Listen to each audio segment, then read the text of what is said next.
Kamusta kayo? Hopefully you're doing well during the quarantine period. We are going to continue our discussion on the teaching and testing of reading and writing. And I want to talk about recreatory reading. And recreatory reading uh, encourages students to read their own reading material of their choice. That means students are free to choose what to read, regardless of the genre of the book or the reading material. It doesn't matter if it's a novel, a short story, maybe a historical account, biography, or any other reading material for that matter. So the goal of recreatory reading is for students to be able to get interested in reading. Okay, because most of the time we know that reading is one of the most, I would say, boring uh, activities to do for students. Okay, we all know that people love speaking, listening, but not much of reading and writing because it requires a lot of effort. That's why we have to introduce the macro skills of reading and writing through simple but fun activities. And just like what we're saying, one of which is through recreative or recreation reading or recreatory reading. Okay, so other than students are free to choose what to read, another one is that there is no conscious teaching and testing of skills by the teacher or by the facilitator of the class. That means in recreatory reading, students will not fear that there will be an exam or a quiz right after the reading activity, but purely all about being engaged in a fun way in the reading material of their choice. Okay? So there should be a development of the love for reading instead of the fear of reading because it requires a lot of assessment. Okay, but by just doing these simple activities, you as a teacher can already assess their reading comprehension in little ways. Okay? And number three, there are enjoyable activities which students can work on individually or in groups. Okay? So these enjoyable activities can mean asking them to be, for example, in a library for a period of time, usually during the time of your English class, or probably bringing some interesting books if you have the facility, can display that in your classroom. Pardon my mess here. Okay, display that in your classroom and maybe take a little time for your students to be able to grab the book that they would find interesting and read it on their own. So, but it can also mean employing different simple activities, just like some of the things that I will be reading right now. Number one is show and tell.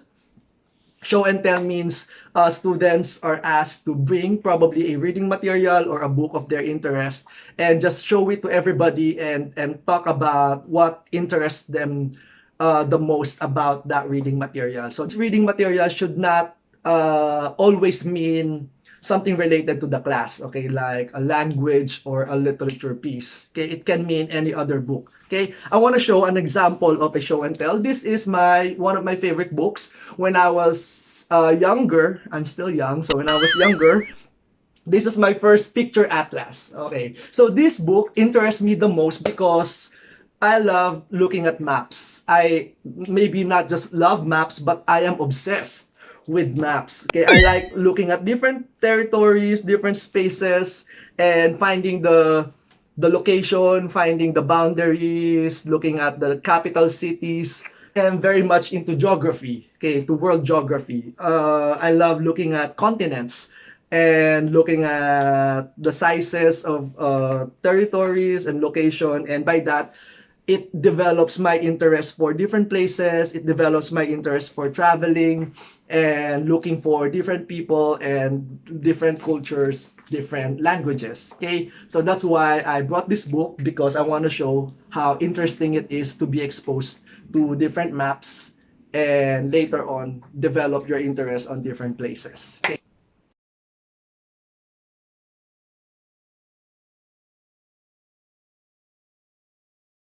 Another book that I want to show just for the sake of show and tell is what interests me right now because we are in quarantine and there's nothing much to do other than doing our schoolwork.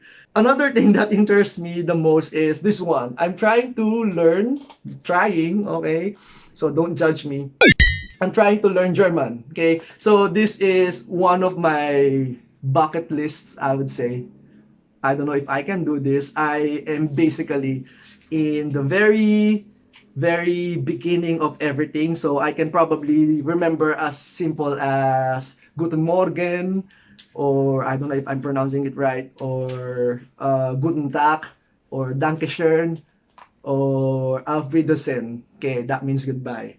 So yeah, I'm interested in this one. So I'm showing this to everybody because this is a good opportunity for me and for maybe some of you who might be interested to also learn a different language. Another one is by showing riddles, okay? So this activity can develop simple reading in the classroom by showing a piece of riddle, probably in a cartolina or in a small poster, or maybe because of technology, you can use PowerPoint and you can flash it and then ask a volunteer to answer.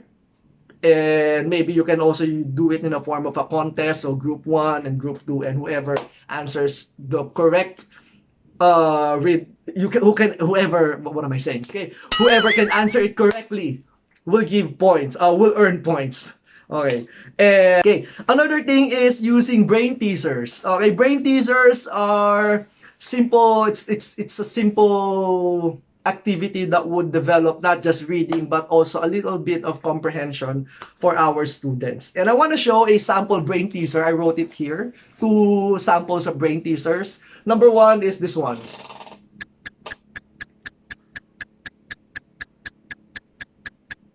Okay, I will not read it for you.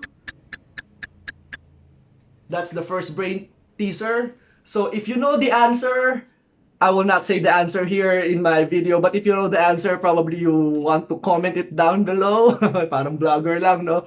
Or maybe put it on canvas, okay? So that you will be able to tease your brains a little bit. Another sample of brain teaser is this one. Let's see if you can answer this.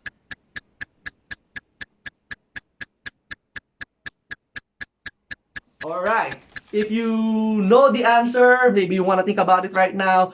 If you know the answer, comment it down. And we'll see if you got the right answer. Okay, so these are sample brain teasers that you can also do in your classrooms. Maybe you can flash it on the PowerPoint and, oh, I'm moving, sorry, my chair.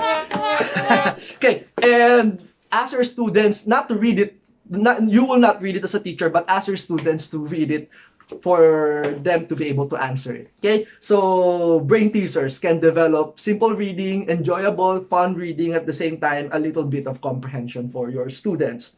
Number 4, you can also have a follow a cooking guide kind of activity. So maybe you can distribute a piece of an ingredient and direction for cooking and let your students interpret or maybe do it as an activity inside the classroom.